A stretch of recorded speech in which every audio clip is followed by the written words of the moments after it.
We are live on YouTube and Twitch, and hope you're doing all right, everybody. But look, transfer rumours, my pet hate. I really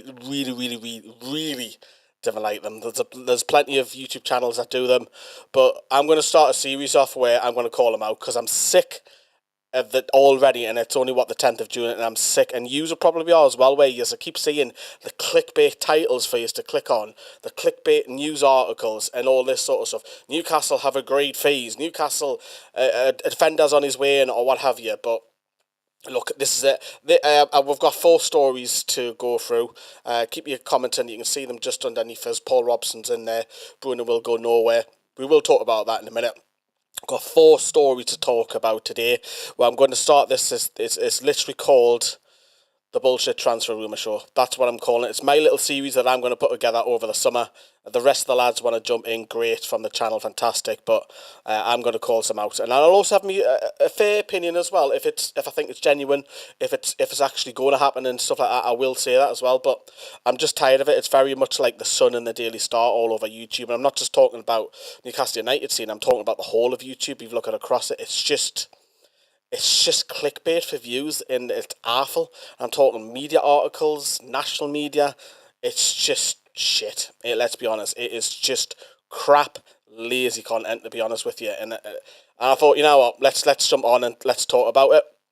Keep your comments in as well. You can see to your right of the screen, James Trafford. We are going to start with him because there's been a lot of speculation with Newcastle goalkeepers the last few weeks, with Valencia's keeper, Martin Dubravka over the weekend, James Trafford. We seem to be linked galore to goalkeepers, which is one area of the pitch I actually don't feel that it needs massively strengthened.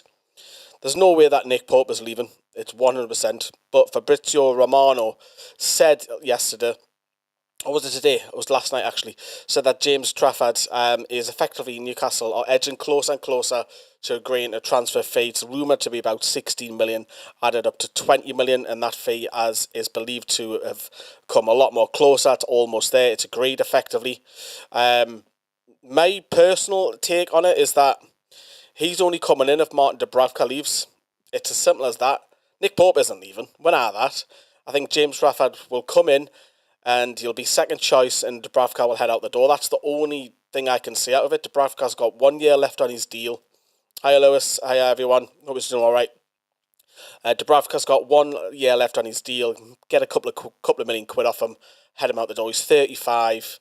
It's natural replacement, and there's talks that Newcastle don't have any money to spend this summer. We'll have to sell before we'll buy. Well, this story completely contradicts those in the know, people who aren't actually in the know. We've already seen Aaron Ramsdale, talking of goalkeepers, actually quote a transfer rumour started by Luke Edwards of the Telegraph or the Guardian, I'm not sure which one he works for, with a laughing faces, saying news to me when he put out on his Twitter. So I love that. I love the fact that Ramsdale's come out and literally just said, nah, it's news to me. So for the people that say we have no money to spend, we do. We have quite a bit to obviously spend, I believe. That's my personal opinion. Let me know what you spend.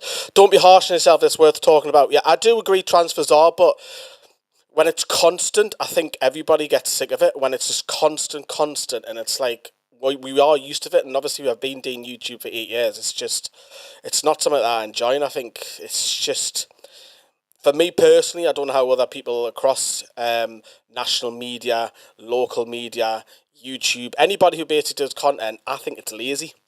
They all just pinch off each other.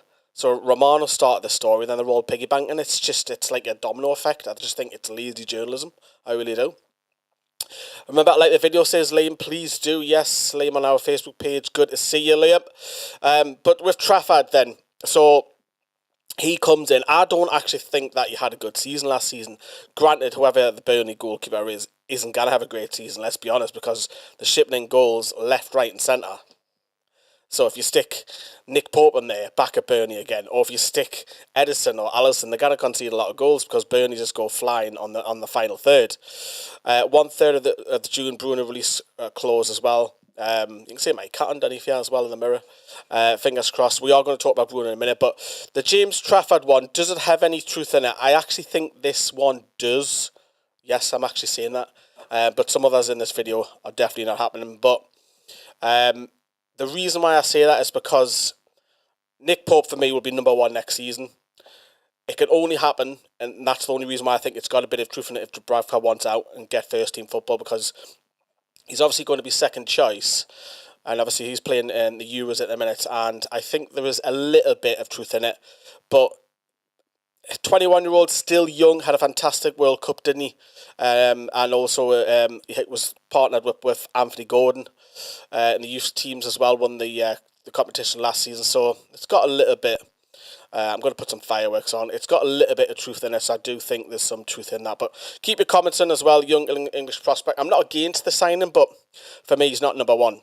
So, obviously, Pope's 32, so it's you would probably say it's a natural replacement to go on and take the number one spot if he develops. Obviously, Eddie Howe has developed a lot of outfield players in particular, so it remains to be seen if he can do that with a goalkeeper. But if he comes in, don't believe all the bullshit rumours that we've got no money to spend. Didn't believe that. That's people who are just guessing for clicks. It definitely is. But, yeah. Remember Freddie Woodman, look where he is now, like. Good points, is Tristan. Yeah, he's playing still in Preston, isn't he, in the Championship. We're going to move on to a second story today, which is Lloyd Kelly. It's gone a little bit quiet, and that's just because he's actually on holiday at the minute. There is a fantastic YouTube video on him from Bournemouth's fan channel talking about the qualities that he'll bring in Newcastle. They're pretty adamant that it's a done deal. I think this does have a bit of legs to it. Obviously, we missed out on Tosin Adebayo. I can't pronounce his name. Tosin, we'll call him, who's obviously joined Chelsea. But this is... It makes sense, although I'm not a big fan of him. I'm not going to lie to you. The Bournemouth lads were pretty adamant that he's going to be called up for England in 12 months.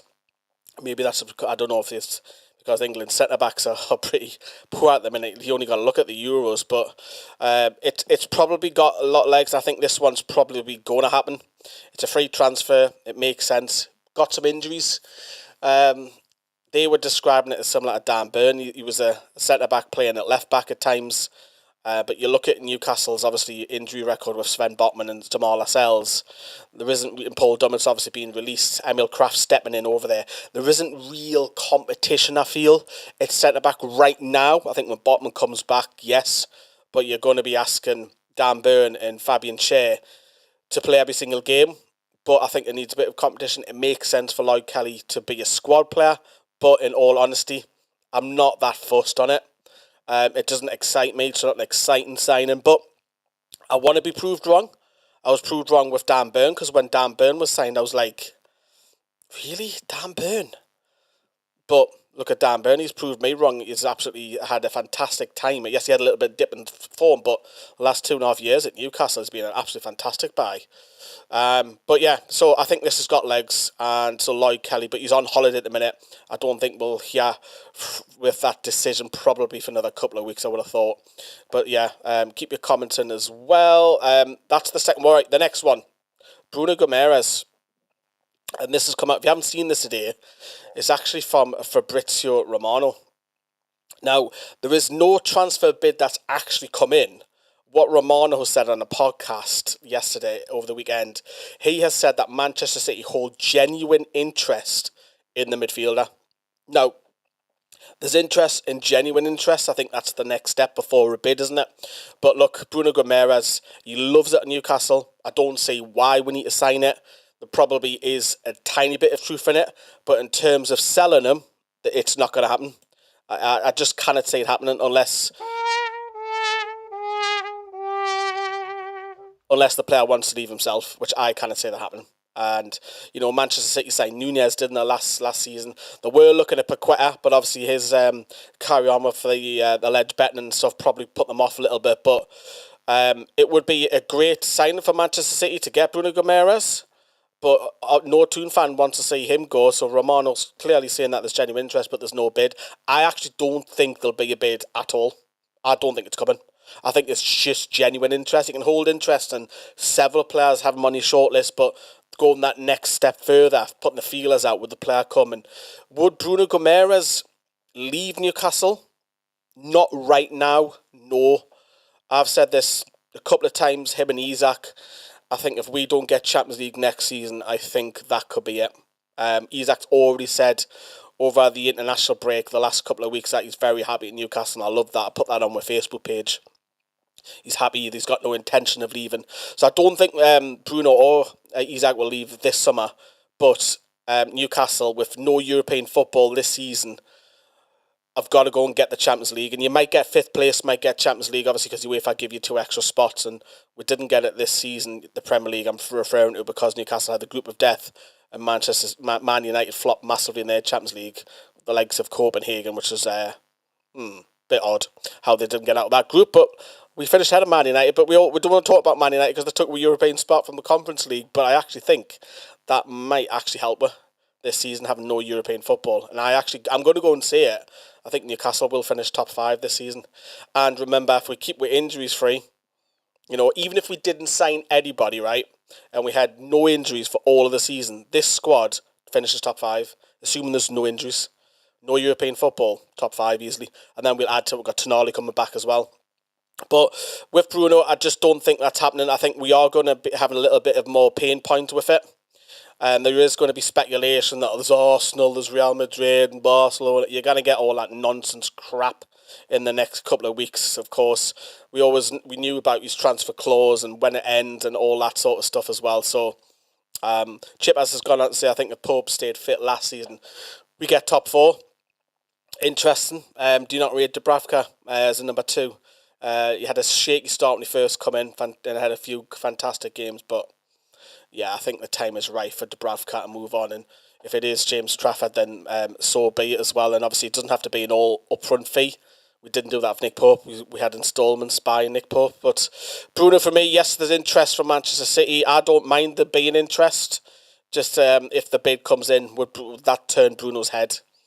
I think it'll be give us one more year, and then he'll probably do that. But yeah, I don't think Bruno's gone anywhere soon. And this one, I'm calling out this one because the final one is a bizarre link by the Gazzetta dello Sport that Newcastle have interest in Matteo Guendouzi. Put my teeth back in, Lee. Nah, not happening. This is one I'm calling out for. This is bullshit rumour. This is clickbait. This is your stereotype clickbait from the Italians. Don't worry, you'll get the Portuguese and the Turkish joining in the next few weeks. This is not happening. Newcastle have Sean Longstaff, Lewis Miley, Bruno, Joe Linton, Tonali coming back, Elliot Anderson, and I've missed somebody else out as well. Who have I missed out? Someone comment I've missed someone out. Did I say Sean Longstaff? Joe Willock. So you've got 6 or 7 centre midfielders. Why would you gan on and buy another centre midfielder? It's not happening. This is bullshit. Not happening. Willock, yes, so yeah, I did. I remembered it. I did eventually come back round and remember it as well. But that is not happening. I don't see it. Yes, he's a French international and he's been in the Premier League and he's at Lazio at the minute.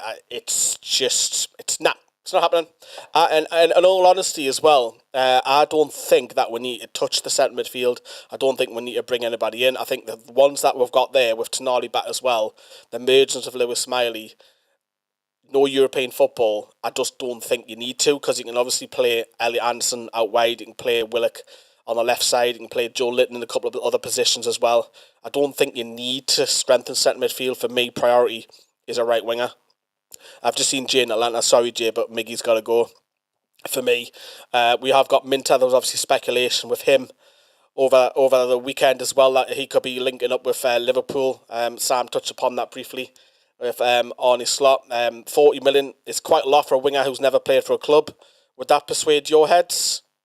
So I would like to see him. Even if he's a squad player, I'd like to see him at Newcastle next season and get Miggy out the door. I think Miggy's time is done.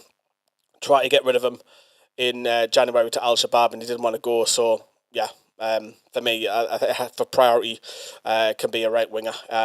Striker, you're not going to get Callum Wilson replaced because you're going to have to talk a lot of money. Eddie Howe's already said that. Replace Callum Wilson, you need a lot of money. For me, right winger, we need a centre-back, which looks like Lloyd Kelly's probably going to come in. I would still like I would like a third choice striker, but I wouldn't want somebody to come in and say who's like a superstar who's going to be, because let's face it, you're not going to dislodge Alexander Isak. Are you going to buy? I mean, who can we buy that's the same kind of caliber that's willing to sit on the bench and probably start one in every three? Who's better than Callum Wilson? The only problem with Wilson is, of course, is his injuries. Hoslu.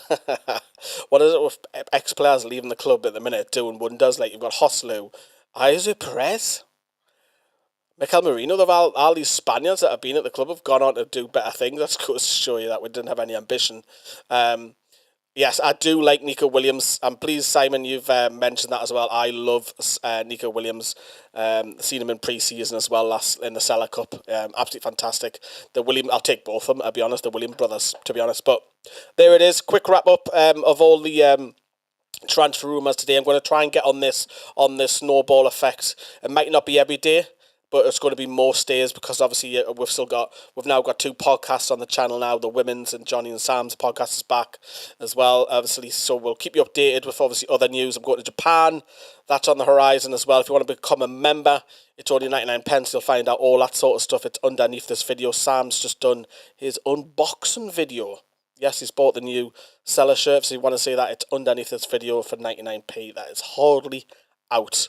But that's it from me, everybody. We'll be back probably in the next day or two, bringing you up to date with all of the transfer bollocks, as I'll call it. See you, everyone. Have a great afternoon. Watch what is a day.